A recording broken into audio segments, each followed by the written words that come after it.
हर घर से हिडमा निकलेगा, हर घर से हिडमा निकलेगा, हर घर से हिडमा निकलेगा, দিল্লিতে একটা মিছিল বা প্রতিবাদ যেটা বলছে হচ্ছিল এয়ার পলিউশন নিয়ে। তো সাধারণ মানুষ দিল্লির এয়ার পলিউশন নিয়ে মিছিল করছে, কিন্তু এয়ার পলিউশনের মধ্যেও সবথেকে খারাপ জিনিস যেটা হচ্ছে, তারা একটা নাক্সালবাদী ময়েস্ট তাকে তারা সাপোর্ট করছে। কেন, কিসের জন্য?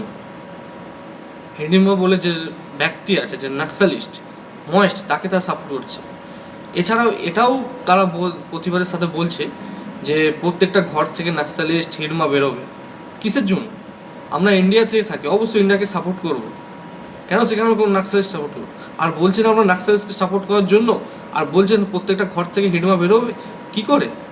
এই নাক্সালিস্ট আমাদের ইন্ডিয়ান আর্মির 155 জনকে হত্যা করেছিল, তারা শহীদ হয়েছে এর জন্য। তো আমরা বলতে পারবেন তাদের বাড়ির লোকের কাছে গিয়ে যে হিডমাকে আমরা সাপোর্ট করবো? চোখে চোখ রেখে বলতে পারবেন এটা? বলুন, তাহলে কেন আপনারা সাপোর্ট করছেন? কিছু মানুষ আছে যারা এইসব জিনিসকে সাপোর্ট করছে। আপনারা একটা শান্তভাবে মিছিল করছেন, প্রতিবাদ করছেন, করুন না, কেউ বাধা দিচ্ছে না।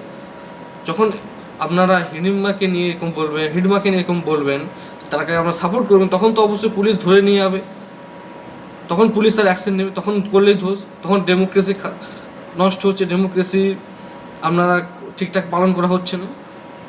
আর এইসব করার জন্য একজন বসে আছে, যে জার্মানিতে, সে বসে বসে কিছুদিন পর ভিডিও অবশ্যই বানাবে যে কারণ ডেমোক্রেসি খাতরা, এইসব জিনিস নিয়ে। কী লাভ? আমরা দেশের মানুষ দেশকে সাপোর্ট করুন, তবেই তো একজন ভারতীয় বলবেন আপনাকে।